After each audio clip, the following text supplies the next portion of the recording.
bonsoir à tous et à toutes. L'IA pour produire et diffuser. Alors quand on m'a posé cette question-là, qu'est-ce que l'intelligence artificielle?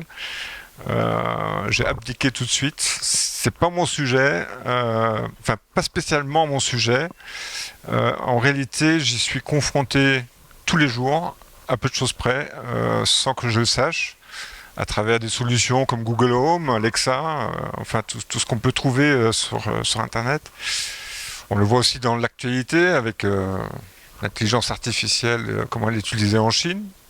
Ça, c'est la partie grosse médiatique.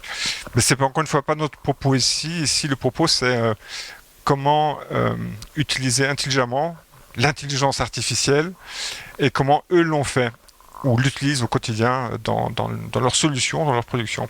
Donc j'ai demandé à Stéphane Derry et à Philippe Petitpont ainsi qu'à Mathieu Parmentier de bien vouloir nous dire leur expérience, leurs solutions, leurs idées pratiques qu'ils ont de l'intelligence artificielle. Et donc je leur propose un premier tour de table, de se présenter et puis de présenter un petit peu leurs solutions. Alors Stéphane Derry, je te propose de commencer. T'as un micro là. Faut que tu appuies le bouton. Hein. Ça y est, c'est Ça y bon. est. Eh ben, merci en tout cas de cet accueil. Donc, je suis Stéphane Derry, je dirige la société GetLive, qui est la première société spécialisée dans les solutions d'intelligence artificielle appliquées au tournage. En fait, je viens du monde du tournage. J'ai eu une longue histoire avec un groupe japonais qui est Canon, donc dans le domaine du broadcast et du cinéma. Et puis j'ai rejoint une société que vous connaissez sûrement qui s'appelle AMP Visual TV qui produit beaucoup de gros programmes type Ligue 1, Champions League dans le sport et de gros plateaux. Et en fait, à un moment, je me suis rendu compte que justement, il y avait toute une partie des programmes qui ne pourraient jamais être diffusés compte tenu des coûts qui sont essentiellement liés à l'humain. Euh, le déplacement, un gros quart, je ne sais pas si vous avez une idée de combien ça coûte, mais c'est plusieurs millions d'euros. Et que tous ces événements ne seraient jamais à l'antenne du fait du coût de l'outil de production. Alors après, on cherche un peu, il y a la remote prod, il y a plein de solutions, mais de toute façon, on n'arrive pas à des coûts qui sont abordables pour tout ce qui est non premium. Et donc, je me suis intéressé à l'intelligence artificielle. Je me suis rapproché d'une société israélienne qui s'appelle Pixelot, qui a développé en fait une solution de captation avec une caméra qui en fait est une caméra composée de 4 caméras 8K. Donc évidemment, le but n'est pas de filmer du 32K. L'idée est d'avoir un peu comme sur un téléphone portable, une image très définie pour qu'on puisse zoomer à n'importe quel moment sans aspect mécanique sur l'image. Et en fait, ce qu'on fait au préalable, évidemment, parce que la caméra est complètement statique et ne fait rien, il y a un apprentissage justement, et je pense qu'il est indissociable quand on parle d'intelligence artificielle, de parler de machine learning. Il y a un apprentissage en fait avec des réalisateurs sur des événements sportifs, puisqu'on parle là essentiellement de sport. C'est-à-dire que quand vous filmez un événement sportif, s'il y a des répétitions, il y a toujours un but avec des joueurs qui sont contents en général, enfin d'autres un peu moins, mais il y a toujours des attaquants qui avancent, des défenseurs qui reculent, et donc il y a des réflexes de réalisation, des gros plans qui sont faits, etc. Et la machine observe, et au bout de 1500, 2000 heures à peu près, arrive à reproduire exactement tout ce que ferait un réalisateur. Le but, évidemment, n'étant pas de remplacer le réalisateur sur des programmes qui pourraient avoir recours à un utilisateur, qui pourrait, et heureusement il y en a beaucoup, se payer les services d'un bon prestataire comme ceux qu'on a en France, mais au contraire de donner un accès à l'image à des événements qui n'auraient jamais été à l'image s'il n'y avait pas eu justement ces solutions-là. Donc voilà pour le résumé en tout cas de ce qu'est des GetLive.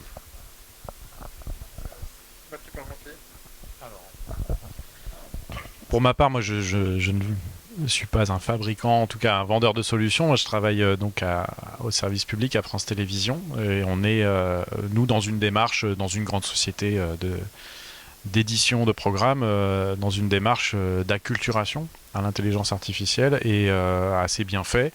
On apprend aussi à s'en méfier, mais on apprend surtout aux différents métiers à détecter les différentes tâches qui pourraient être utilement confiées à une intelligence artificielle parce qu'elle Elles ne sont pas forcément dangereuses en cas d'erreur parce qu'elles sont fastidieuses, parce qu'effectivement elles sont forcément coûteuses en temps, en énergie ou même en passion. On a quand même certaines tâches très rébarbatives.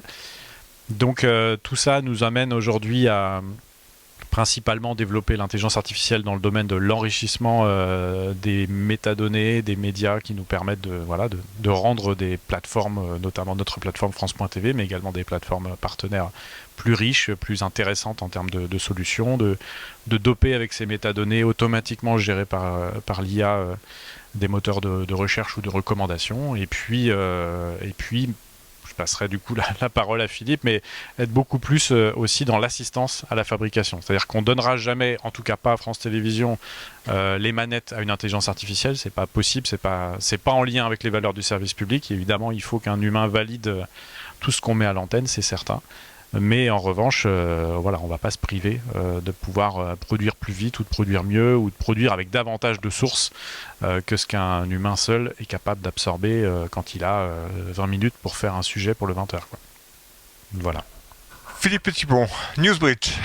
C'est une transition naturelle parfaite. Newsbridge, c'est une société qui a été créée il y a 5 ans. Moi, là-bas, j'ai travaillé pendant un moment chez TF1 en tant qu'ingénieur broadcast. Et ces problématiques, dont Mathieu parle ici, c'est des problématiques que évidemment j'ai rencontrées dans mon métier d'avant. Et en fait, très vite, on essayait en interne de trouver des solutions. Mais comment on va faire? Chaque année, on produit de plus en plus de contenu. Puis en fait, le contenu qu'on produit là, en fait, on va le stocker. Est-ce qu'on va le purger un jour? Non, ça peut servir, le garder. Puis on se rend compte que, en fait, finalement, c'est la problématique de tous les groupes médias, et même à titre personnel, qui supprime ses photos ou ses vidéos sur son téléphone. Peut-être qu'on en regarde quelques-unes, mais en fait, finalement, quand je pose la question aux gens, comment vous faites pour trier? C'est chiant, ça c'est 2 fois les mêmes, ouais, mais celle-ci, mon enfant qui rigole, c'est peut-être... Et en fait, le problème, en fait, il est évidemment beaucoup plus conséquent dans les métiers de l'audiovisuel, qu'on soit dans le sport, qu'on soit dans les médias, dans la post-prod. C'est comment on prend la décision de supprimer ou de garder. Donc souvent on ne prend pas la décision et puis on continue de payer un stockage et puis le prix du stockage n'est pas en train d'augmenter, plutôt en train de baisser. Et en fait, avec l'arrivée des techno-clouds, on se rend compte que finalement, quand on a la facture en fin de mois, on dit ah, c'est vrai que je paye du stockage et j'ai des actifs en fait. Et on parle d'actifs médias en fait. C'est le média asset. Et pourquoi c'est ça? Parce qu'en fait, c'est de la valeur. Quand on a produit une émission, quand on a acheté en fait des rushs, c'est quoi? C'est 20$ la seconde, hein, en général, c'est à peu près ça, 400 €, 500 € la minute. On dit, ça, je vais peut-être pas le supprimer, j'ai encore les droits, puis j'ai peut-être acheté. Donc en fait, nous, on adresse cette problématique-là de dire, en fait, on va aider des clients, non pas en fait à uniquement indexer les contenus et les rendre recherchables, mais à les valoriser. Et en fait, on va s'adresser à des clients qui ont beaucoup de volume d'heures de contenu, de photos, etc., et dire, en fait, on va t'aider en fait, à trouver les contenus qui sont pertinents et qui vont te permettre en fait, de fabriquer, qui vont permettre en fait, de faire de l'investigation, qui vont permettre de faire de l'analyse et qui vont même permettre de monétiser. Alors quand je parle de monétisation, c'est pas avec de la pub, mais c'est vraiment de la revente, comme ce que fait par exemple Getty, en fait, c'est-à-dire qu'on va permettre en fait, à nos clients de créer des plateformes de monétisation, de revente de contenu. Je prends un exemple. Telle société de prod en fait, s'est payé une fortune en fait, la prod de certains rushs de drones. C'était hyper galère pour avoir les autorisations. En fait, ils sont perdus peut-être sur un disque dur externe. Je ne sais pas où c'est. Quand bien même j'ai retrouvé le disque dur, j'ai avoir des fichiers qui n'ont pas de nom. Et en fait, je veux juste mes plans de drone, où est-ce qu'ils sont. Nous, notre promesse, c'est de promettre au client qu'il va retrouver son contenu en moins de 2 secondes. Et la marche, elle est assez longue hein, pour en arriver là. 40% des données audiovisuelles professionnelles sont stockées sur des disques durs externes aujourd'hui. 2% dans le cloud. Donc en fait, nous on aide nos clients à passer par le cloud, on leur dit pas venez dans le cloud, etc.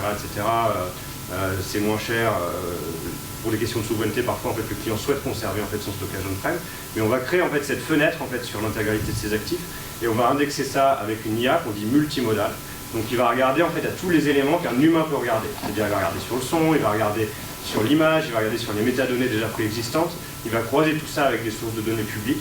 Et cette IA en fait, va permettre justement de détecter les moments qui sont pertinents et de les rendre accessibles très rapidement. Ça c'est notre métier, on travaille en France, à l'international. Et notre enjeu c'est vraiment de faire en sorte que, évidemment, l'IA est une aide, mais c'est surtout en fait, ce péta ou les 50 pétas qu'a la NBA aux US, c'est impossible pour un humain de l'indexer. Il y en a trop. Je prends un exemple. Je pense qu'une chaîne comme France Télé ou comme Bloomberg aux Émirats, 2000 heures de contenu récupérées chaque mois. Pour un humain, dès que c'est 1 heure de vidéo, ça prend quoi, 4, 5 heures, 6 heures. Donc c'est impossible, il n'y a pas de rentabilité à ça, il y a toujours la grande question, qu'est-ce que je vais faire de ces rushs? Si je les indexe pas, autant les jeter. Donc voilà là où on se positionne nous aujourd'hui. Et évidemment, on n'est pas là pour remplacer en fait des humains, mais là pour les aider et surtout créer de la valeur en fait. Et notre vision, c'est de dire demain, un archiviste, un documentaliste, il est là justement pour apprendre à la machine en fait à détecter qu'est-ce qui est pertinent et lui en fait de faire la partie investigation. Et ça ouvre en fait vraiment tout un tas de nouvelles opportunités qui sont gigantesques. Il y a beaucoup d'évolutions de métiers qui sont naturelles et qui permettent de se passer des tâches très rébarbatives. On parlait des outils de transcription à l'instant, mais le transcript, c'est 8 heures pour 1 heure de vidéo. Et personne n'aime faire de transcript. C'est hyper fatigant. Et là, on voit que les technos de transcription commencent à bien fonctionner. Mais en fait, c'est la même chose, mais sur tous les autres éléments en fait, qu'un humain est capable de détecter. Qu'est-ce qui est pertinent dans un contenu. Donc au final, j'ai pas besoin d'avoir peur de l'intelligence artificielle. Sauf si je vais en Chine. Bah, en fait, je pense qu'il faut plutôt... moi, j'ai peur de faire du transcript à la main. Hein. C'est vraiment un truc... dans notre onboarding, quand un nouveau collaborateur arrive dans la boîte, on lui fait faire 20 minutes de transcription. Et on fait un score. Et on appelle ça le Basement Challenge. Et en fait, ça permet de dire, ok, non mais personne ne veut faire ça dans ça. Oui. Mathieu, est-ce que... Il y a aussi des anecdotes comme ça chez France Télévisions. Comment réagit le personnel vis-à-vis de l'intelligence artificielle?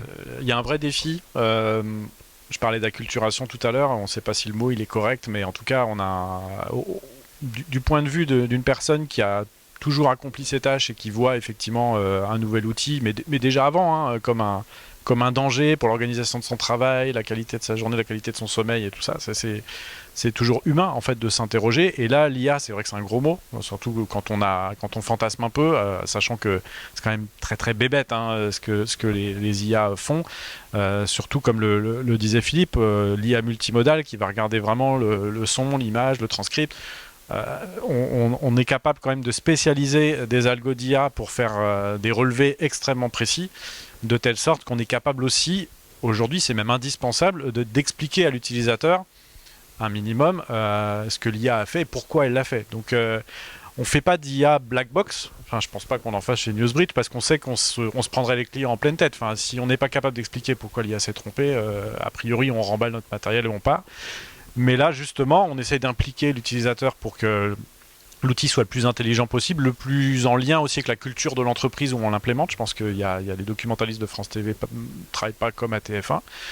Et puis on essaye de trouver les ressorts qui vont vraiment motiver les gens, notamment les documentalistes de France Télé. Elles ont cet appétit pour la recherche parce que je pense que l'objectif d'un ou d'une documentaliste à France Télévisions, c'est de faire briller un journaliste lorsqu'il est en train de préparer son sujet de 20h et de lui apporter les images d'archives qui vont sublimer ce reportage. Donc je veux dire qu'une journée de documentaliste réussie, c'est une journée où un beau sujet de JT est sorti. À la différence peut-être de quelqu'un dont le travail serait de faire une belle notice d'indexation pour mettre dans un système dont on n'est même pas sûr qu'un jour cette notice ressorte parce que voilà. Donc c'est l'avantage qu'on a en tout cas chez nous, c'est que nos documentalistes sont tellement intégrés dans les rédactions que voilà, leur plaisir c'est vraiment de rechercher et pas forcément d'indexer. Donc on va déjà dans le bon sens. Je terminerai juste par un truc. Effectivement, transformer un métier en disant à quelqu'un tu vas être l'entraîneur ou le valideur de l'IA qui va faire le boulot à ta place, en fait ça appauvrit quand même intellectuellement. Donc c'est vraiment l'extrémité dans laquelle on ne veut pas tomber. Donc ça veut dire que c'est des vraies conduites du changement, c'est des projets qui sont forcément longs, pas par difficulté technique, mais par le fait qu'ils fassent passer par toutes les étapes de conduite du changement. Philippe? Effectivement, ouais, en fait, c'est exactement, pour donner un exemple hyper concret, on a vraiment commencé nous à éprouver l'algo pendant peut-être 6 mois avec France Télé il y a un moment. Évidemment, quand on est arrivé, on a eu un accueil... le start-upper il s'attend pas à ce genre d'accueil. Ah, c'est génial, on fait de la techno, c'est super. Et là c'était non mais on a besoin peut-être de réassurance en fait. Et c'était très compliqué au début parce qu'on essayait d'expliquer non, en fait le truc il n'existe même pas en fait, il n'y a rien qui existe aujourd'hui, on va le construire ensemble. Et en fait on a été, c'est ce que tu décris, mais on a été hyper satisfait par un truc, il y a une documentaliste qui est venue et qui nous a dit quelque chose de vraiment génial.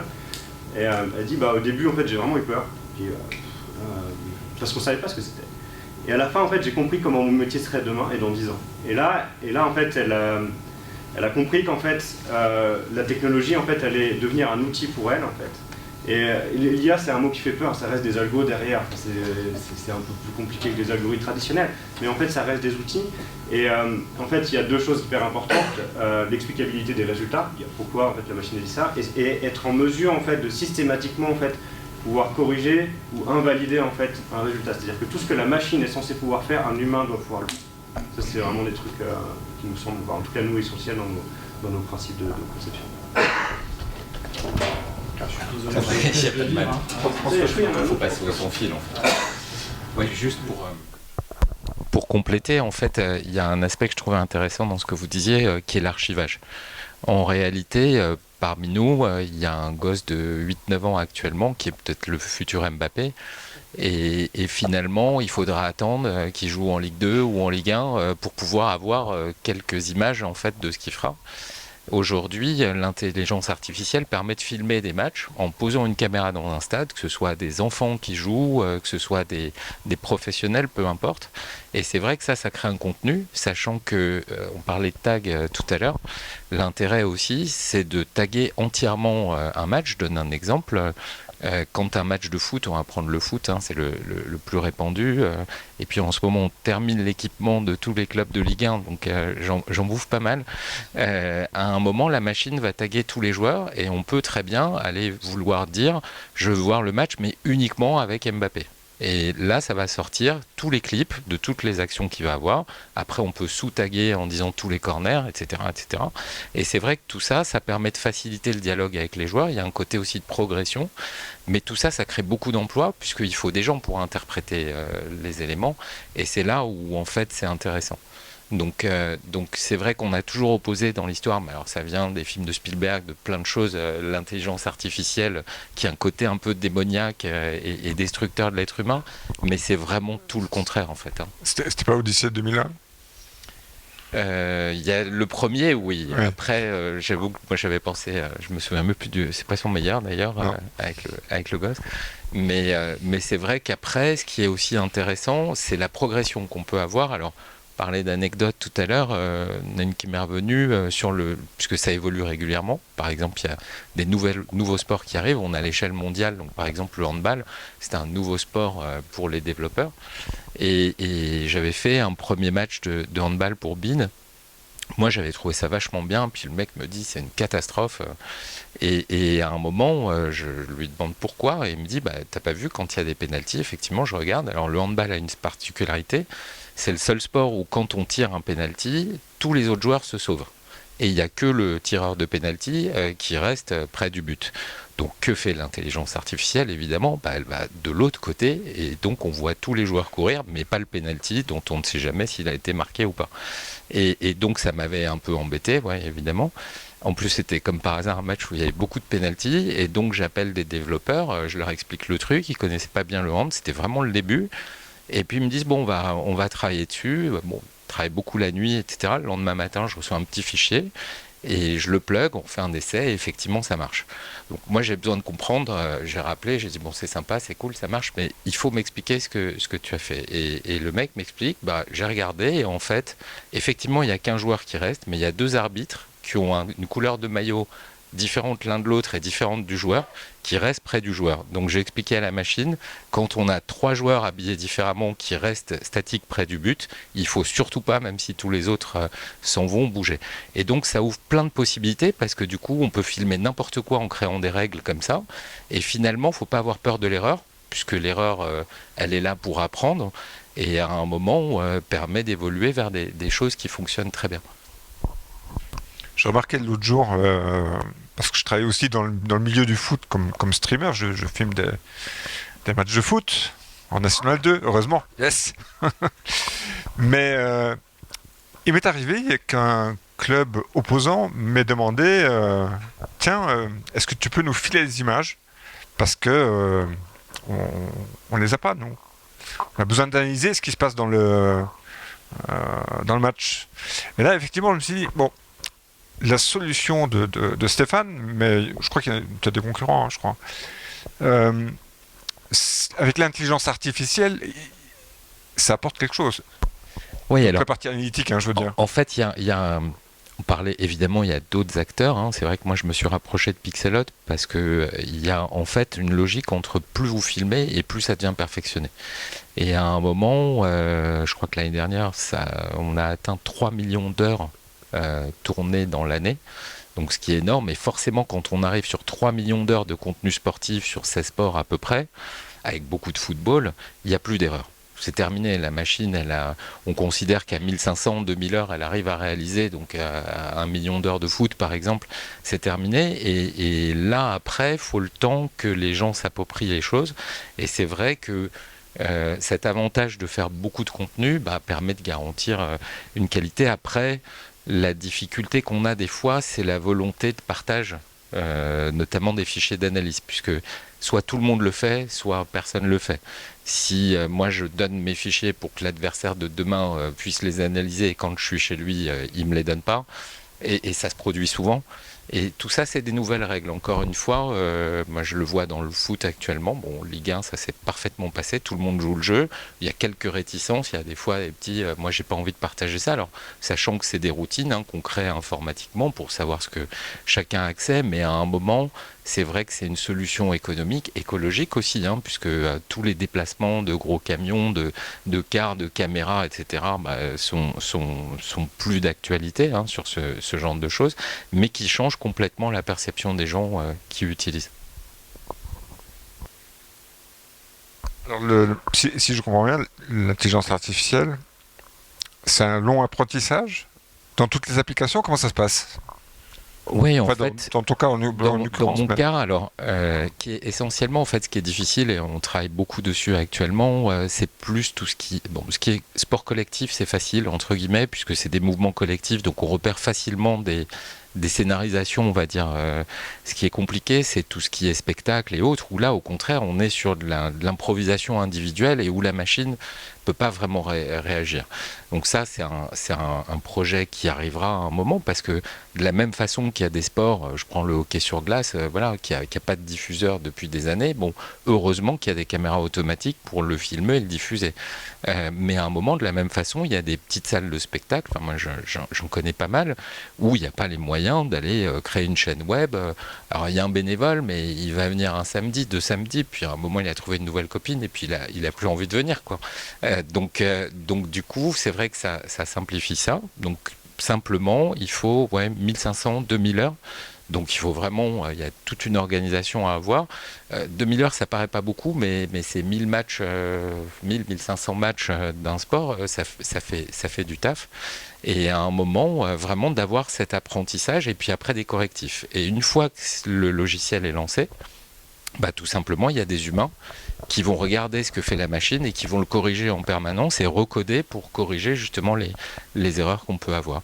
Et après, il y a tout ce qui est individualisation. Je donne un exemple. En France, on aime bien les mouvements très rapides sur le sport. Il y a plein de pays dans le monde où au contraire on aime les effets très lents, etc. Et donc à un moment il faut aussi savoir ajuster en fonction de la demande. Et ça n'est que de la programmation. Donc ça ouvre vraiment beaucoup de perspectives en fait. Y a-t-il des questions dans la salle? Est-ce que tu détectes les buts? Ouais, heureusement. Alors, pas les pénaltys sur le hand, non, je rigole. Mais oui, en fait, c'est très visuel éventuellement, si tu veux regarder sur mon site. À la fin du match, tu as une création d'un millier de playlists à peu près qui sont classées par type d'action. Donc but, corner, faute, etc. Et du coup, ça permet de pouvoir, sur des highlights notamment, puisque ça peut être intéressant. Il y a des fois des matchs, c'est mieux de les voir en 5 minutes des meilleurs moments qu'une heure et demie. C'est la possibilité d'aller sortir. Tu tags but, tu tags corner, etc. Ou un joueur parce que tu sais qu'il a fait tel truc. Et la machine t'a tout pré-séquencé. Et après, c'est une compilation. Il n'y a plus de montage, il n'y a plus rien du tout à faire. Par quoi ça ressemble le code d'une IA? Parce que j'ai l'impression que c'est un peu comme les sites WordPress où le code se génère tout seul. Et donc je me dis ça doit être un super gros bordel en termes de règles. Et en une nuit, je sais pas si ça génère des millions de lignes de code à la seconde ou s'il y en a juste une dizaine. Ah non, c'est long. Là, mon exemple de la nuit, c'est sur la base d'un upgrade d'un programme existant, en fait. Donc, c'est un correctif où tu crées une nouvelle règle à travers les milliers ou les dizaines de milliers de règles qui existent. Le plus long, en fait, c'est pas la programmation, c'est d'essayer de trouver des manières de scénariser, en fait. D'expliquer à la machine ce qu'elle doit faire, alors que évidemment elle ne sait pas ce qu'est un match de hand ou de basket ou quoi que ce soit. Et c'est là où intervient la programmation surtout. Après les modifications, je dirais, c'est juste des règles en plus, quoi. Pourquoi revenir en arrière, par exemple, si on se dit que maintenant on a une IA qui sait super bien filmer les matchs de foot, en se disant bon, pour les matchs qui coûtent pas cher, on met une IA, et quand ça coûte cher, on met une vraie personne. Alors que, entre guillemets, c'est un peu la même chose, on filme la personne qui a le ballon. Alors, il y a une différence. Là, forcément, moi, je viens du monde premium aussi, donc je la vois, et je suis très honnête là-dessus. C'est que forcément, c'est 4 caméras qui sont imbriquées, hein, donc il y a 4 axes différents, c'est sympa, ça bouge, etc. Mais c'est toujours du même axe. C'est-à-dire que la caméra, si elle est en hauteur, tu as une vue en hauteur, tu auras toujours la même vue, même si ça a bougé. Et ça, ça peut créer une lassitude que tu n'as pas quand tu crées des plans de coupe, comme ça se fait sur les matchs, on va dire, plus premium. Mais ça se génère aussi. Aujourd'hui, il y a, alors pas sur tous les sports, ça a commencé l'an dernier sur le baseball, puisqu'évidemment, il y a un très très gros marché américain pour l'intelligence artificielle, où tu rajoutes, peu importe la caméra, c'est pas une caméra automatique, hein, ça peut être une GoPro, ça peut être ce que tu veux, sur différents axes, et la machine va basculer de la caméra automatique vers les autres axes automatiquement. Et là, effectivement, tu vas te rapprocher de ce que tu peux obtenir sur du premium, même s'il ne faut pas l'oublier, un match de Champions League, c'est 30-40 caméras. Hein. Donc il y a un écart de toute façon du nombre de plans de coupe, parce qu'après, si tu mets 30 plans de coupe, laisse un quart, et puisqu'il y a la ressource informatique, etc., assurée derrière.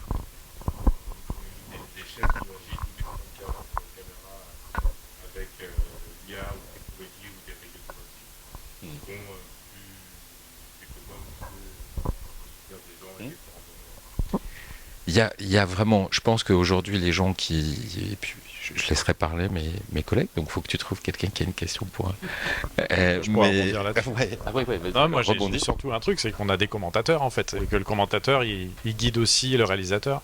Quand on est à la Champions League, c'est différent. Il y a un réalisateur international et puis tout le monde rajoute ses caméras pour pouvoir faire en sorte que quand le commentateur, je sais pas, parle de l'ambiance sur le banc, tout à coup on voit le banc parce qu'il y a la caméra de la chaîne qui a écouté et qui suit. Donc toute cette logique-là, évidemment, elle est pas prise en compte par une solution qui serait tout automatique. Donc après, tout dépend le niveau de qualité et d'interaction qu'on a envie de proposer. Et c'est sûr que parfois, une chaîne décide de payer 100 fois plus cher en termes de dispositifs techniques pour produire quelque chose, mais parce que tout simplement, la valeur des droits achetés fait que finalement, devant ce qu'on a payé pour les droits, c'est pas une prod 100 fois plus chère qui va vraiment changer grand-chose à la balance. Hein. Quand j'ai payé, je sais pas combien, à 100 millions mes droits, je peux mettre un quart à 100 000 balles. C'est pas... C'est vraiment, en fait... Même toi, dans ta vie de tous les jours, tu te poses pas la question si tu peux, parce que c'est ta passion ou quoi que ce soit, dépenser pour un téléphone, pour quoi que ce soit, tu vas le faire, ça va être ta priorité. De la même façon, sur tout ce qui est premium, il n'y a pas de recherche aujourd'hui de baisse de coût. Au contraire, on rajoute des caméras, on rajoute des effets, des hélicos, etc.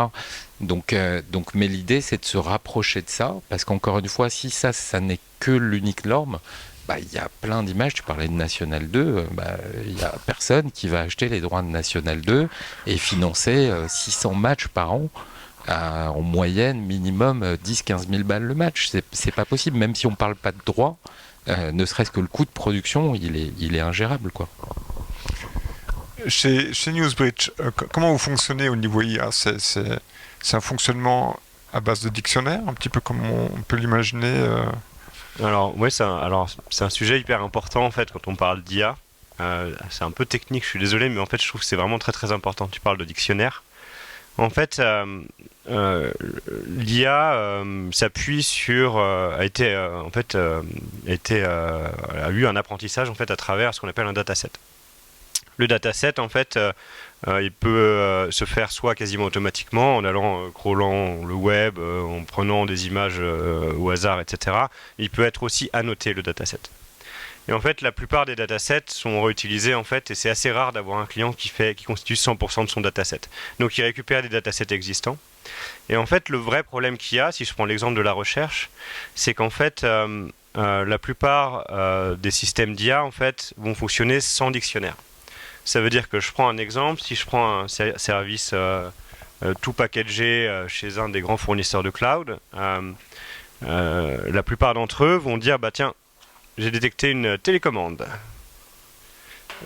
Toi, tu cherches des images de télécommande. Alors, pas de chance, peut-être que le système fonctionnait en anglais. Du coup, il a dit, c'est quoi, remote quelque chose, je sais plus ce que c'est, remote control.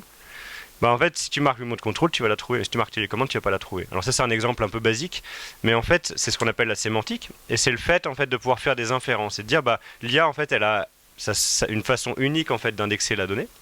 Elle va utiliser ses propres mots, son propre vocabulaire. Si, mettons que tu es une sorte de petite bibliothèque, un petit système qui va permettre de rechercher, en fait, si en fait l'utilisateur n'utilise pas exactement les mots que l'IA a utilisés en fait, pour rechercher, pour indexer, ça veut dire qu'on ne trouvera pas. Et l'enjeu du dictionnaire est absolument essentiel. On appelle ça un thésaurus, une taxonomie, constituée d'ontologie avec des inférences. C'est un truc un peu compliqué, mais en fait, c'est compliqué à expliquer, mais c'est facile à comprendre. C'est qu'en fait, l'enjeu, c'est de faire en sorte que l'IA, quand elle indexe, et quand l'utilisateur va rechercher, en fait, il y a un match entre les deux, que l'IA parle le même langage que l'humain, en fait. Et donc, en fait, il y a pas mal d'ontologies déjà existantes. Par exemple, il y en a une très connue, il y a un qu'on utilise souvent comme thésaurus, vraiment de base, en fait, pour toutes les entités, c'est Wikidata. Wikidata, c'est en gros la grosse base de données derrière Wikipédia. Et en fait, ça permet en fait de faire en sorte que le thésaurus va être créé en fait à partir des données qui sont des termes en fait qui sont présents dans Wikidata, et ça va permettre du coup d'en déduire que si je cherche télé, bah, je peux tomber sur télécommande parce qu'en fait tout a déjà été pré-créé à l'avance en fait. Alors dans le sport, c'est rarement en fait des datasets qui sont ouverts ou autres. Il y a déjà beaucoup de datasets déjà existants. Je sais pas, un geste offensif en fait, et je vais avoir tous les gestes offensifs qui sont détectés, et là je vais pouvoir en fait entraîner mon IA à partir d'un thésaurus existant. Mais l'enjeu du dictionnaire en fait est effectivement absolument clé, et pour reboucler avec le sujet du début et la peur ou de la crainte de l'IA, le vrai métier en fait de documentaliste demain, c'est justement en fait d'être gardien du temple en fait du dictionnaire, et de faire en sorte que maintenant, avant c'était peut-être des humains qui indexaient 10% des contenus manuellement, maintenant en fait il va y avoir 90% des contenus qui sont indexés automatiquement, et donc cette personne-là, ou si on peut l'appeler l'IA, cette machine, bah, au même titre que j'entraînais les humains en fait, et j'entraîne toujours les humains en fait à indexer en fait avec une terminologie précise, bah, je vais devoir faire en sorte que l'IA utilise les mêmes termes, sauf que l'IA en fait, elle en indexe pas juste 10 ou 15, elle va en indexer des milliers à chaque seconde. Donc l'enjeu il est encore plus fort, et donc il y a vraiment une évolution en fait des métiers là-dessus, et le dictionnaire c'est la clé de voûte hein, vraiment de tout système en fait d'IA utilisable par un utilisateur. Pour faire toujours de la technique. T'es calé toi en dictionnaire. On va faire autre chose.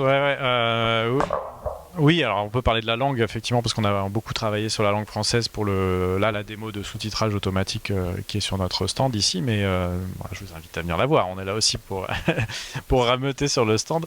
Donc oui, effectivement, on a cette nécessité en permanence d'enrichir l'IA de toutes les données qu'elle a pu apprendre dans le passé, parce que l'IA apprend toujours des données du passé, mais il se trouve que nous on utilise le sous-titrage automatique pour France Info, donc forcément France Info c'est la news du jour, il est à peu près incertain, enfin même certain plutôt que tous les petits villages ukrainiens qui sont aujourd'hui dans l'actualité malheureusement aient été appris par l'IA, donc on est obligé systématiquement de lui expliquer quels sont les nouveaux termes de l'actualité aujourd'hui qui risquent de surgir dans les mots des journalistes sur France Info.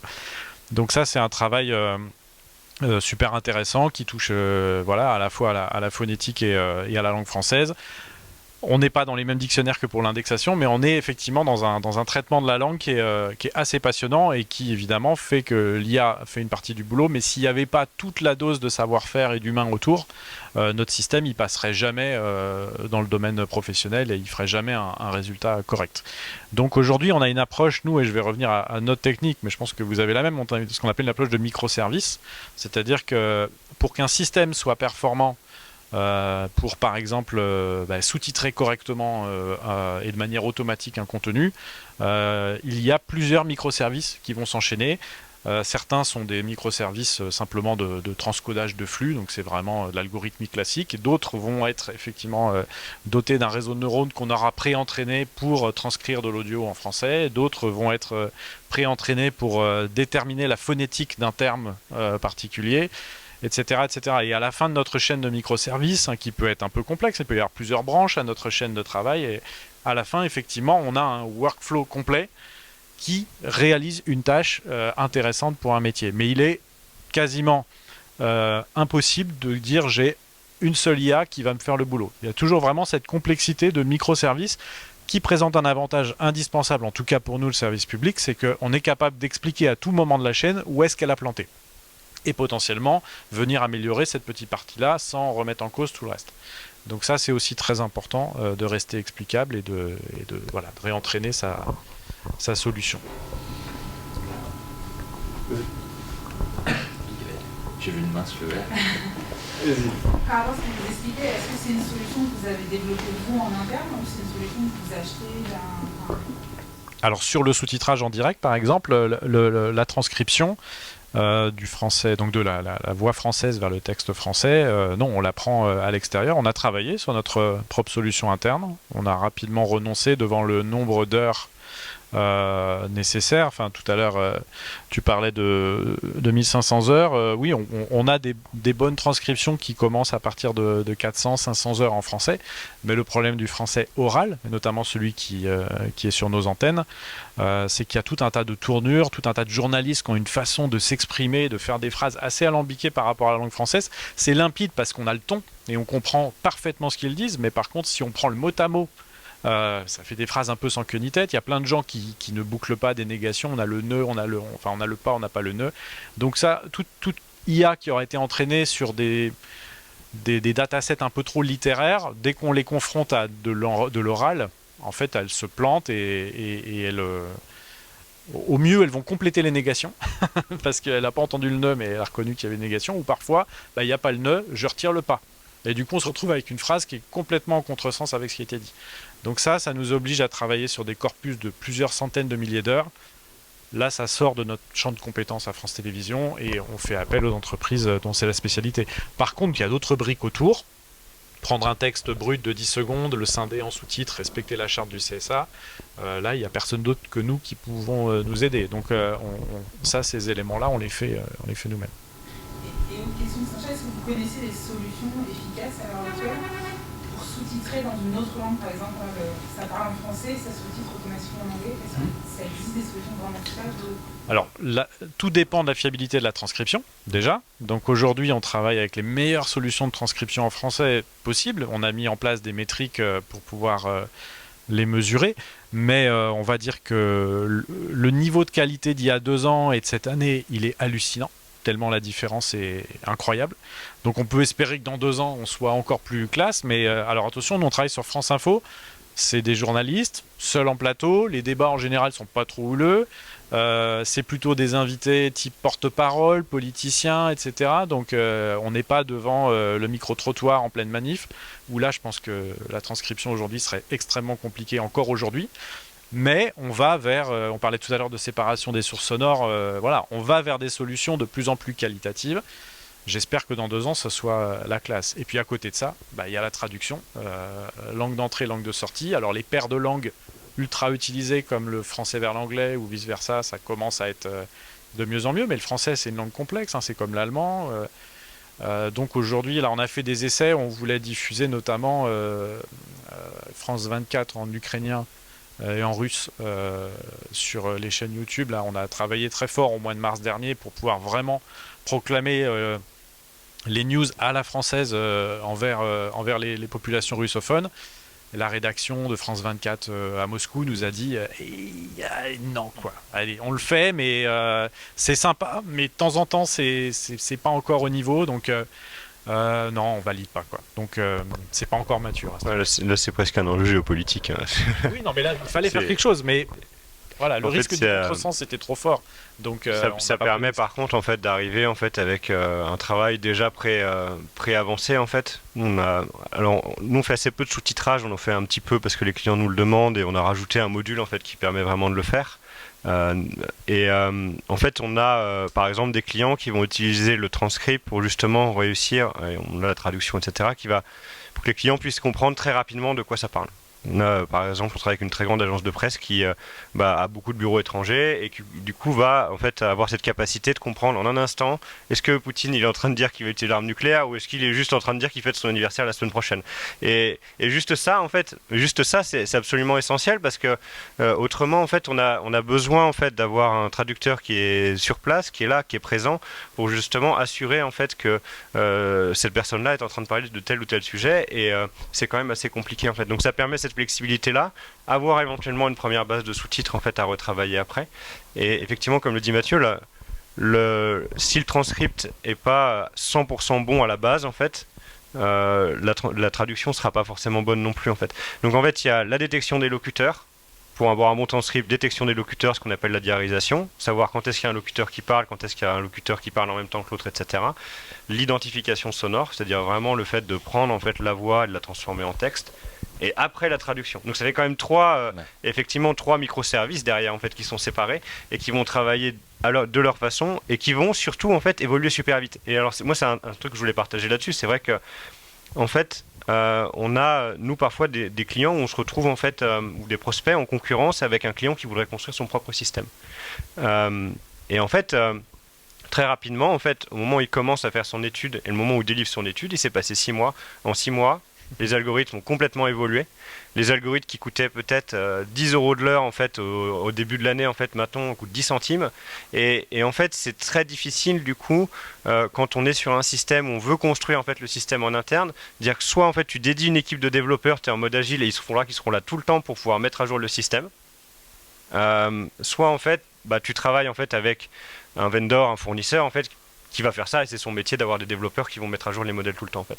Donc c'est vraiment un paradigme, c'est assez différent. Quand on achète une caméra, on l'achète pour 5 ans, elle va pas beaucoup évoluer, on est tous d'accord avec ça, c'est pas du tout le cas pour l'IA. Ça évolue hyper vite et en fait même les développeurs eux-mêmes se retrouvent bluffés quand ils font un petit peu leur sourcing, leur état de l'art sur tous les algos open source. Il suffit qu'il y ait 2 labos universitaires qui se mettent en concurrence. Et alors là, ils peuvent vraiment, enfin, on l'a vu sur la détection de texte à l'image, en l'espace de 3 ans.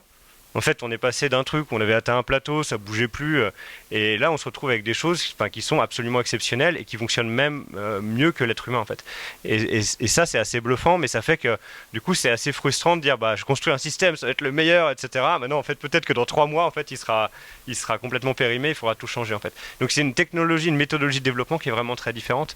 Et tu donnais cet exemple-là tout à l'heure. À partir du moment où on a les bonnes données, c'est relativement simple, en fait, de mettre à jour un modèle, mais par contre, c'est du développement derrière et ça veut dire qu'en fait le côté service en fait est beaucoup plus présent en fait dans ce type de technologie là. Alors c'est exactement ça. Alors pour être très complet, puisque c'est ce qui m'avait attiré à l'origine sur ce métier, qui est un nouveau métier, il ne faut pas oublier aussi le spectateur et les changements que ça peut produire sur le spectateur. Je m'explique, en fait, comme vous l'avez compris, une caméra automatique à la base c'est une caméra très définie dans laquelle on zoome. Ce qu'on peut faire avec, il y a 2 manières de regarder un programme, soit de le regarder réalisé, donc par la machine, c'est très bien, ça bouge, etc. Soit de partir du plan large. Et quand on part du plan large, c'est vous qui allez choisir ce sur quoi vous voulez zoomer. Si par exemple, ça s'est vu, vous êtes le père d'un gamin qui joue au foot, vous allez laisser votre doigt sur le gamin et puis vous allez voir le match en entier avec le suivi du joueur en question. Et c'est vrai que pendant le Covid, puisqu'il y a eu quand même un impact sur la captation automatique liée au Covid, puisque les gens ne pouvaient pas se déplacer, les parents ne pouvaient pas voir les matchs des gosses quand c'était du junior, etc. Et ça a poussé beaucoup de choses. À un moment, on voit apparaître des réalisateurs qui, à un moment, diffusent le match en parallèle sur peu importe le canal. Et puis, le spectateur va choisir son réalisateur. Mais il va choisir aussi ses commentateurs. C'est-à-dire qu'il va prendre un bout d'un réalisateur à gauche et puis il connaît un pote qui habite pas très loin et qui est super bon, qui est super drôle dans ses commentaires. Et tout ça, c'est vrai que c'est une autre approche d'aborder la télé. Et je pense qu'il faut toujours faire la différence linéaire, non linéaire. Pour moi, c'est plus ça le non linéaire aujourd'hui, c'est d'apporter des usages un peu différents, qu'on les aime ou qu'on les aime pas. Mais voilà, c'est un plus. Ça peut être un gadget pour 2 minutes puis revenir au match normal. Mais c'est vrai que c'est un vrai bon usage. Alors j'ai une question qui fâche, si vous permettez. Est-ce que l'intelligence artificielle va remplacer l'humain? Pourquoi tu me regardes? Regarde-les. Ça, c'est parce que tu vas peut-être en faire la Ligue 2, j'en sais rien.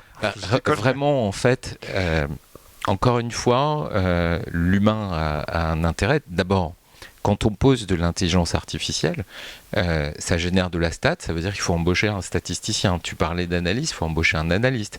Tu veux utiliser les datas pour faire de l'habillage, il faut embaucher quelqu'un pour faire de l'habillage.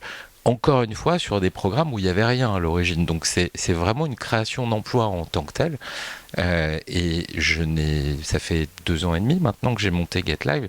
Je n'ai jamais vu de premium, on va dire, de grandes chaînes nationales ou même France Télévisions avec qui on a pu avoir des discussions sur des événements régionaux ou quoi, où là, effectivement, c'est plus compliqué à capter. Mais il n'y a aucun grand diffuseur qui se dit je vais arrêter de faire la Ligue 1 avec 18 caméras et je vais mettre les caméras de GetLive et de Pixelot, quoi. Non. Oh, bien d'accord.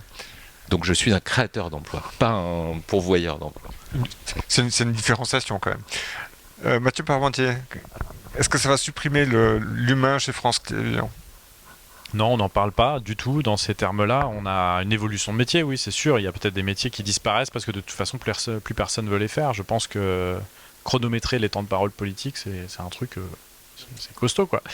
Les gens qui le font encore ont un certain âge et n'ont pas vraiment de remplaçants. Donc potentiellement, il y a des choses comme ça qui font que on doit de toute façon appréhender de plus en plus d'heures pour faire une bonne sélection, une bonne éditorialisation et proposer des bons programmes. C'est la plateforme France.tv. Je pense qu'elle met, en termes de nombre de programmes disponibles par rapport à une plateforme concurrente, on ne va pas en citer, mais c'est énorme. Enfin, en termes de nombre de dizaines, centaines de milliers de programmes disponibles à l'instant T, c'est impressionnant. Donc, agréger tout ça, tandis que l'entreprise elle-même, déjà, elle est plutôt autour de 8-9 000 salariés. Il n'est pas du tout prévu d'augmenter le nombre de salariés, alors qu'il est très clairement prévu d'augmenter le nombre d'heures produites. Donc on a vraiment besoin d'aide et en ce sens, voilà, c'est plutôt redéployer des compétences et de toute façon mettre l'humain au cœur des décisions parce que là encore, le service public ne peut pas du tout transiger avec le fait qu'on ait laissé les manettes à une machine. Newsbridge, pareil. Complètement d'accord. C'est une forme de peur en fait de penser ça, mais de peur de l'inconnu, j'entends. En fait, à chaque fois qu'on a déployé notre solution, et même dans des régions du monde où les salariés ne sont pas forcément aussi bien représentés que dans le monde occidental, ça n'est jamais arrivé. Et même des freelances et des prestataires qui ne sont pas en CDI, en fait, sont restés. Et en fait, la satisfaction, c'est de dire, je peux produire plus, je peux faire plus avec la même masse salariale. Donc si je peux faire plus, ça veut dire que je ferai plus de valeur. Et c'est comme ça qu'en fait, l'enjeu, il est sur produire plus de valeur, produire plus de contenu. Il y a un enjeu sur la capacité en fait à produire plus de contenu. Et du coup, ça crée plus de valeur. Donc non, en fait, ça n'est jamais arrivé, en tout cas quand on a déployé notre solution. Et je ne pense pas que ça arrive un jour. Ce qui va se passer, c'est l'évolution des métiers, ça c'est certain. Et ça, on le voit.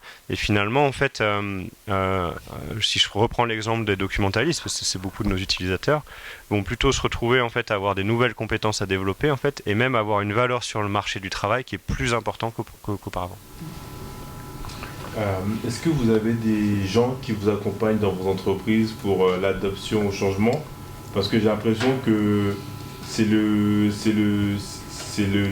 petit sel le plus stratégique qui peut faire rater un projet si dans une entreprise, on n'a pas une personne qui sait bien communiquer et bien accompagner ses utilisateurs. Même si vous avez une super IA, même si c'est passé chez tout le monde. On en rate des... on aura des transitions comme ça. Il y a des outils qu'on remballe parce qu'on s'est raté, hein, c'est normal. Il y a aussi l'IA qui parfois catalyse un truc. Il y a des gens qui veulent pas changer leurs habitudes, et puis il y a une IA qui arrive et qui le fait, et alors du coup, finalement on veut bien changer nos habitudes. Bon, on remballe l'IA, mais en fait on est content parce qu'on a fait évoluer les métiers. Donc il y a tout un tas de challenges qui sont réglés avec ou sans l'outil, mais à un moment donné il a aidé. Voilà. Alors, moi, ma grande surprise, puisque ça, je m'y attendais pas, c'est la peur de la caméra. Souvent, ça m'est arrivé d'ailleurs, la majorité des projets que j'ai échoués, c'est parce que les gens ont peur d'avoir une caméra. Alors pourtant, c'est pas une caméra chez eux ou dans le vestiaire ou quoi, c'est sur le stade. Mais non, c'est pas possible parce qu'à un moment, ça veut dire que n'importe qui peut accéder à cette caméra à n'importe quel moment à distance, alors que c'est ultra protégé. Et c'est vrai que ça, c'est des choses sur lesquelles on peut accompagner les gens. La façon dont je l'abordais il y a 2 ans, c'est plus du tout celle dont je l'aborde aujourd'hui, puisque sur le coup, moi, ça m'avait surpris et je me disais, mais pourquoi on s'en fout, il n'y a rien c'est un stade vide, personne va regarder ce qui s'y passe, quoi. Et aujourd'hui, c'est vrai que il y a une démarche à avoir dans l'accompagnement des gens qui passent sur l'intelligence artificielle. Allez-y. C'est juste une question pour voir plus loin, en fait. J'utilise aussi l'IA et j'ai la chance d'avoir quelqu'un qui m'en a parlé il y a 10 ans. Et je suis d'accord qu'au bout de 2 ans, il m'a dit mes outils ne me servent plus à rien, je suis obligé de repartir de zéro. Et tous les 2 ans, il me dit ça, donc c'est pas grave, mais il est tellement heureux d'être dedans. C'est juste voir avec vous la prospective. Parce que moi, je suis en train de tester en ce moment des choses de génération, donc on est encore un cran plus loin que uniquement la description de data ou autre. Pour l'instant, c'est embryonnaire, mais c'est assez bluffant. Alors effectivement, il faut arriver à parler. En fait, il y a une histoire de communication avec l'IA, parce qu'il y a toujours une histoire de dictionnaire. Mais qu'est-ce que vous voyez dans le futur, dans la prospective de choses, sans faire peur à tout le monde, hein, mais il y a des choses... Non, en fait, il y a... Non, mais complètement, il y a une démystification, je pense, aussi à avoir, et à bien scinder, en fait, parfois, des discours qui sont très marketing, en fait, et qui sont obligés de l'être pour réussir à faire comprendre une idée, en fait. Je prends l'exemple, en fait, de la génération automatique de highlights sur du premium. La machine, elle ne sait pas si elle doit attendre à quel moment elle considère qu'il y a un but. C'est quand la balle elle passe, ou c'est quand en fait le joueur il enlève son maillot, ou c'est quand il fait des gestes, ou est-ce qu'il faut un plan sur la foule. Et là en fait aujourd'hui on est vraiment encore très très loin de ça, parce que ça devient des modèles qui sont super spécialisés. Et en fait tant qu'on aura des modèles super spécialisés, en fait on sera sur une génération d'IA qui reste, en fait, qui va pas évoluer beaucoup en fait. La génération d'IA après sera celle qui sera en mesure, en fait, probablement, de justement anticiper, de suggérer, en fait, des images qui vont avoir un niveau émotionnel fort, en fait. Ce que l'IA ne sait pas du tout faire aujourd'hui. C'est nous, notre parti pris sur le côté multimodal, c'est de dire, tu peux transmettre une émotion grâce aux 5 sens, en fait. Et c'est plus facile si on utilise 2, 3 qu'un seul, en fait. Et on pense vraiment qu'en fait, ça, on va en arriver là. Dans quel sens? Est-ce que finalement les images qui vont générer le plus d'émotions, ce sera les images autogénérées? Si vous avez vu ces pavés de saumon en train de nager dans une rivière, c'est très amusant. Il y a une émotion derrière ça, quelque part. Mais en fait, nous on voit ça, on a discuté on a eu une discussion très très inspirationnelle avec un grand broadcaster américain qui disait, en fait, moi quand j'enregistre 8000 heures de contenu par mois, je sais qu'il y a des histoires que je peux raconter là-dessus, mais en fait j'ai pas assez d'humains en fait qui vont me permettre d'aider en fait à faire ça. Et est-ce que en fait demain justement l'IA pourrait pas me faire une synthèse, en fait un clip en fait autogénéré qui va justement en fait réussir à couvrir en fait peut-être une part d'un reportage en fait que j'aurais pas pu moi faire en fait. Donc la suggestion par exemple d'angles éditoriaux en fait sont des éléments en fait qui sont hyper importants et qui peuvent générer beaucoup de valeur en croisant des statistiques. Un des exercices qu'on avait fait avec France Télé au tout début, c'était vraiment la prospective, et je pense que ça l'est toujours. C'était une manif c'était une manif de la gauche du 1er mai ou un truc comme ça. Et en fait, au premier rang, on voyait en fait différents personnages publics, différentes personnes politiques. Il y avait Mélenchon, il y avait Hidalgo, il y avait une personne complètement inconnue qui était une personne qui était dans le gouvernement d'Alexis Tsipras. Est-ce qu'il n'y a pas une histoire à raconter quand on voit Mélenchon à côté de quelqu'un qui est proche de Tsipras en fait à ce moment-là? Mais bien sûr que si en fait. Mais est-ce qu'on a le temps de le faire en live à ce moment-là? Probablement que non en fait.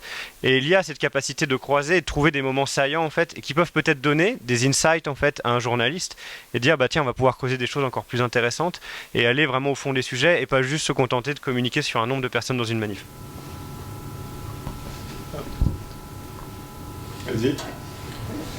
Je voulais revenir au sujet des transcriptions entre plusieurs langues. Est-ce que vous pensez que si on introduit une IA dans une famille, cette IA d'année en année pourrait mieux comprendre ce qui se passerait, puisque on est dans une famille où l'IA prend l'habitude et comprend les conversations entre les parents et les enfants? Bon, aujourd'hui, les solutions d'IA qu'on utilise, même quand on parle de deep learning, vraiment, on est sur quand même de la statistique. Donc certains d'ailleurs disent que c'est vraiment de la non-intelligence artificielle. Enfin, c'est vraiment assez, c'est vraiment basé sur de la statistique. Donc à partir du moment où on ne rentre pas un minimum de modélisation de nos connaissances humaines, c'est quand on parlait de microservices tout à l'heure, il y a un moment donné, il y a des briques d'IA qui peuvent être assez malines sur une réponse statistique à donner dans un contexte donné.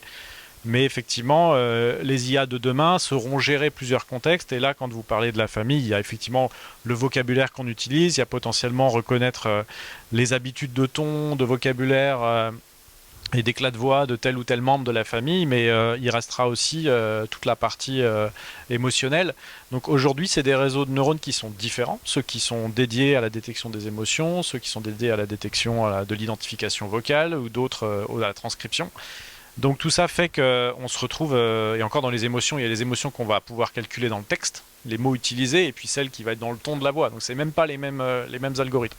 Donc aujourd'hui, on construit des solutions à base de multiples briques. Et effectivement, on les assemble, et c'est la multimodalité dont Philippe parle. Demain, imaginez qu'une solution soit capable elle-même, à partir du gloubi-boulga complet des discussions, d'en déterminer tous ces aspects-là. Oui, je pense qu'on parle de futurs très très lointains. Moi, j'y crois très peu en fait à ça encore, parce que même nous, en termes d'humains, on a du mal encore à modéliser correctement ce qui nous interpelle. Donc c'est pour ça, dès qu'on a réussi à modéliser un schéma de pensée, on parlait d'ontologie tout à l'heure, on met ça sur le papier, c'est plus facile de construire notre système de microservices autour pour nous aider et nous signifier quelque chose avec des mots qui nous parlent. Le fait qu'une IA y arrive toute seule, pour moi c'est encore de la science-fiction un peu, mais bon. On parlait de highlight tout à l'heure, et je me suis dit peut-être que ce serait simple de repérer ces moments-là, tout simplement en faisant de la captation sur le public, c'est-à-dire par exemple, je sais pas, un sursaut ou un haussement de sourcil, ça voudrait dire que peut-être à ce moment-là, il faudrait qu'on regarde ce qui s'est passé à l'écran. Et soit on le ferait sur le public des stades, soit peut-être un jour on aura des télévisions connectées avec des caméras qui enverront des données, mais ce ne sera pas des données où on pourra nous connaître, ce ne sera pas des données personnelles, ce sera juste des données émotionnelles que donnera Google anonymement, qui nourriront les programmes. Non, je pense que ce qu'a dit Philippe tout à l'heure était assez brillamment expliqué. Je pense que ce qui manque aujourd'hui, c'est l'anticipation. Aujourd'hui, l'IA, elle est que dans le réactif. Il y a un but, ça zoome. Voilà. Aujourd'hui, quand on met un réalisateur, lui, il sent le programme, il sent ce qui va se passer, et c'est toute la force, justement, de l'être humain là-dessus. Et ce passage-là, pour passer à l'émotion, justement, puisque forcément, c'est plus vivant, plus facile à s'immerger dans un programme réalisé par un humain qui a pris la température ambiante. Je pense que ça, c'est ce qu'il y a de plus compliqué, c'est ce qu'il y a de plus long. Alors, est-ce que ça passe par les mouvements de sourcils dans le public ou pas? J'en sais rien. Mais effectivement, c'est d'aller chercher des signes qui permettent de ne pas être tout le temps en mode réactif, mais plutôt en mode anticipation. Alors, je vais prendre une dernière question, monsieur. Comment vous voyez le futur en termes de données? Vous avez parlé beaucoup de sport, c'est un bon exemple. Vous avez expliqué qu'en gros, chacun dans votre métier, même s'ils sont proches, vous avez modélisé, donc vous avez chacun des données finalement avec les métadonnées, etc. et qui sont au service de ce que vous produisez. Mais à côté, il y a peut-être, je ne sais pas si c'est des ligues ou trucs qui organisent, qui ont leurs données d'arbitrage. Il y a peut-être le club qui a mis des capteurs sur ses joueurs, qui a ses données. Est-ce que demain, vous envisagez plutôt que vos données, vous seriez prêt à les rendre disponibles ou les reverser? Est-ce que vous attendez peut-être d'autres de vous donner, finalement l'arbitre qui siffle, ça veut dire que c'est but, c'est pas de l'IA, c'est pas du truc. Comment vous voyez ces jeux de données autour du même moment, du même événement, qui sont dans des cercles organisationnels, on va dire, différents, mais finalement tout le monde est bien au même endroit. Tout comme le public, au moment du truc, va envoyer un SMS, etc. Donc il y a des données, peut-être, je parle de SMS ou de télécom, mais liées à l'événement.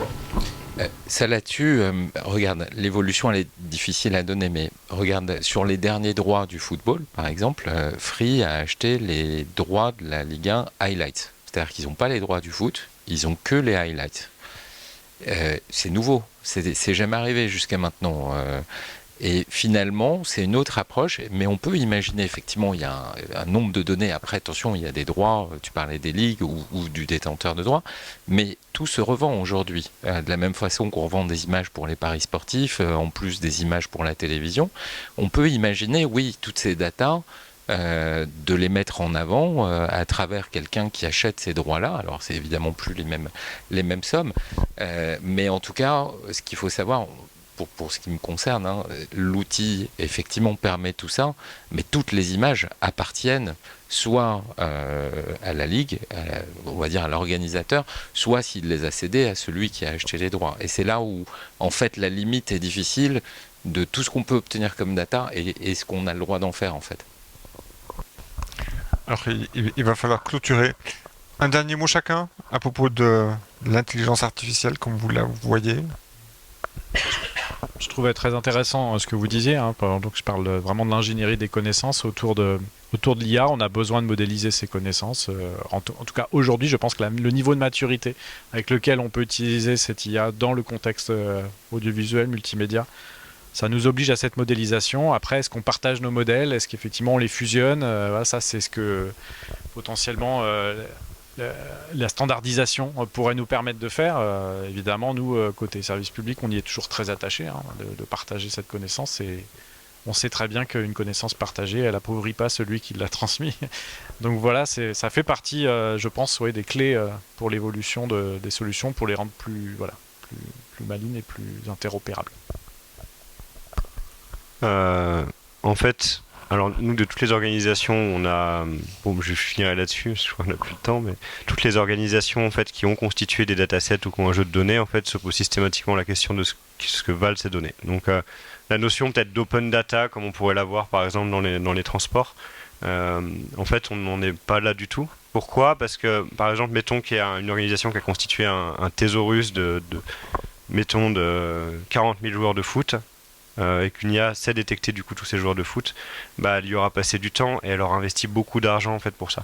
Donc on pourrait imaginer par exemple dans le cadre d'une fédération sportive, pour avoir du sens dans le sens où une fédération sportive est là pour démocratiser le sport et c'est pas une organisation qui existe pour faire de l'argent.